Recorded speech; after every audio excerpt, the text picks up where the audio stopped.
Northern Ireland. We had Brian Hamilton, the former Northern Ireland manager, on Skype just a little while ago. We're going to stick with Northern Ireland now. We'll join Matthew, who's a Northern Ireland fan, on Skype. Matthew, a very good evening to you. Thanks for joining us. Were you there at Windsor Park last night? I certainly was, guys. Yeah, it wasn't. It was a very frustrating night. Oh. I was right on the touchline in the North Stand, and let's just say that the referee and linesmen were not very happy people. We're not sort of welcome people after the decisions were given against us last night. It was an overall very frustrating night for Northern Ireland. A lot of fans I was speaking to in the stand as well. You know, I'm surprised they weren't jumping over the terrace and so to speak at the referee with the decisions last night. You know, it was a very frustrating night, and it's a team that we should have, you know, beaten quite comfortably. You know, it was just a performance that, you know, it's just the way things are going at the moment. It's just so disappointing and so frustrating as a fan. You know, going to those games and seeing teams that you should be beating, you know, and it's just not coming through. So what do you feel at the moment? Do you feel like you've got a chance of qualifying, or after what you've seen so far, it's a definite no? Well, I mean, I was on the show the other day and was saying we're optimistic and, you know, fingers crossed that we do get the finals. I mean, it's going to be a tough group with Russia and Portugal in there. But I mean, optimistic, yes. But after that performance last night, we haven't really seen even a chance of getting through. I mean, it's hard to say as a Northern Ireland fan, and being from Northern Ireland, it is frustrating. Portugal and Russia are going to be a tough test for us at Windsor Park. It's going to be a very tough group, and the way things are at the moment, the way they're going at the moment, the way the team's playing, I can't see it. Do you find though that it's frustrating when you get players like James McLean who kind of change their allegiance to Republic of Ireland? Because someone like James McLean can make an absolutely massive difference to Northern Ireland, but yet he goes over to the Republic of Ireland. What do you think of that? I think it's a disgrace. I mean, players, they think they're going to get more success going to the Republic.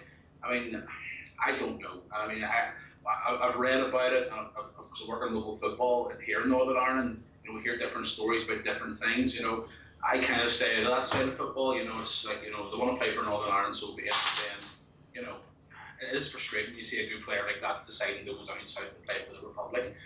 It's always going to, you know yourself, it's a rivalry between two countries, and when our player decides to go for the other side, then, you know, there's a lot of fans who are not happy with that. You know, but at the end of the day, it's his choice, and, you know, wish him all the best. But it is quite frustrating for us. I mean, we're lacking a lot of players there at the moment.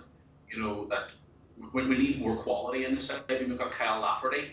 We need somebody up there with him who's going to play off him. I mean, David Haley, he was our sort of guy there 5-6 years ago.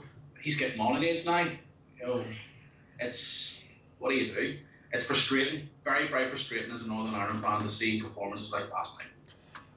Matthew, we know, of course, you're a Northern Ireland fan, but we can see from the shirt behind you as well that you are a Liverpool fan, and obviously this is not confined to Liverpool fans, but it's confirmed, you know, it's also to football fans and to everybody really in this country and worldwide, of the news coming out today and the truth of Hillsborough. I just want to get, you know, your thoughts on what's beginning to come out today. It's another very frustrating subject myself, and I do get quite upset about it whenever I talk about it. I remember watching the game as a young child with my father that day. You know, it was, even as a child, watching it live on television, it was very, you know, upsetting, even for a young child watching it. You know, it's a touchy subject, to be honest, and I'm glad at what happened today, and I'm good, because I'm glad to see the government apologise and stuff, and, you know, a lot of the families, you know, I was watching Liverpool TV before it came on tonight there, and, you know, it's good to see a lot of relief, so to speak, but, you know, it's a very touchy subject. Sometimes I don't even like talking about, but it's good to see what happened today. I'm glad to see what happened. It's very difficult indeed, but the most important thing, of course, Matthew, is that the truth is out there at last. So thank you very much for joining us and sharing Northern Ireland as well. And I know it was frustrating for you with Northern Ireland yesterday with so many chances. Matthew, thank you very much indeed.